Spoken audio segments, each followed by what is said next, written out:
অতি গৌৰৱান্বিত অতি উৎসাহিত আমাৰ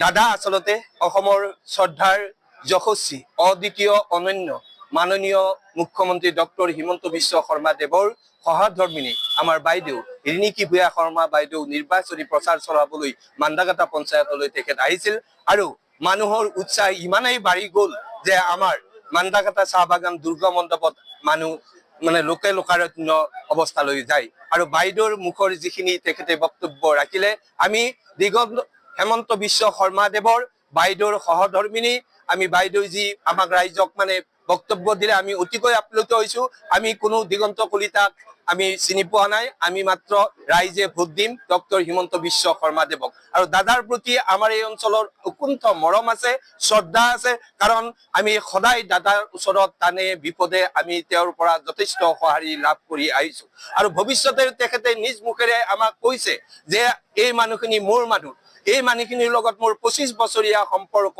আছে আৰু এই সম্পৰ্কই মোক এই অঞ্চলত জীয়াই ৰাখিব বুলি তেখেতে নিজ মুখে প্ৰকাশ কৰিছে আমি অঞ্চলবাসীয়ে ৰাজনীতিৰ ক্ষেত্ৰখনত আমি যেতিয়াই আমাৰ ডেকা ল'ৰাবিলাক নতুন প্ৰজন্ম ওলাই আহে তেতিয়াই কিন্তু বেলেগ কথা নাহে এতিয়া নতুন প্ৰজন্মৰ মুখত মামা নামেৰে আমাৰ দাদা খ্যাত হৈছে এই মামাই অসম বিকশিত কৰাৰ ক্ষেত্ৰত যিবিলাক আঁচনি পৰিকল্পনা কৰি অসমক বিকাশৰ পথত লৈ গৈছে ভৱিষ্যত প্ৰজন্মই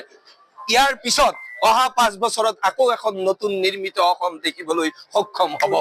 এই নতুন নিৰ্মিত অসমৰ খনিকৰ আমাৰ মৰমৰ শ্ৰদ্ধাৰ দাদা আমি সদায় আশীৰ্বাদ থাকিব জনতাৰ আশীৰ্বাদ যাৰ লগত থাকিব আৰু যিজন ৰজাই প্ৰজাক বৎসলভাৱে চলিব প্ৰজাক নিজৰ ল'ৰা ছোৱালীৰ দৰে ভাবিব সেই ৰজাৰ জ্ঞান গৰিমা চৌদিশে ফাটি ফুটি যাব আমি এই কথা দৃঢ়তাৰে ক'ব পাৰো আমি সাধাৰণ নাগৰিক হিচাপে তেখেতৰ যি মৰম চেনেহ আমি পাইছো এই মৰম চেনেহ কেতিয়াও আমি পাহৰিব নোৱাৰো আৰু ভৱিষ্যতলৈ দাদাই অহা 2026 চনত অসমৰ মুখ্যমন্ত্ৰী আসন অলংকৃত কৰিব ই ধ্ৰুৱ আৰু ই চিৰসত্য মই আপোনালোকক এই কথা জনাইছো কেতিয়াও ডক্টৰ হিমন্ত বিশ্ব শৰ্মা দেৱত অসমৰ ৰাজনৈতিক চাকিটো কোনোৱে নুমাব নোৱাৰে মই এটা কথা কৈছো যে যিসকল বিৰোধীয়ে বা যিসকল কংগ্ৰেছীয়ে নিজৰ মুখত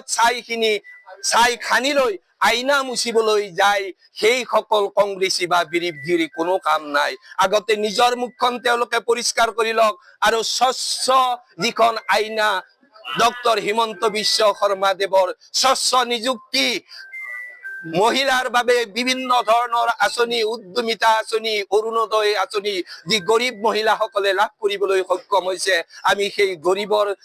জনতাৰ বন্ধু তেওঁ দীনবন্ধু তেওঁ অৰুণোদয় এই কাৰণে নাম দিছে যাৰ ঘৰত পোহৰ নপৰে অৰুণ মানে হৈছে সূৰ্যৰ পোহৰ দিছে অৰ্থনৈতিকভাৱে মহিলাক স্বাৱলম্বী হ'বলৈ তেওঁ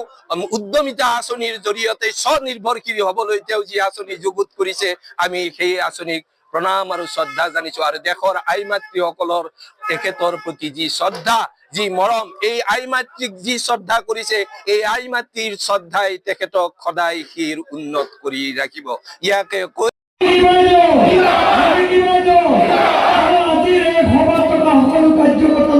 ধন্যবাদ জনাই আমি বিদায় লওঁ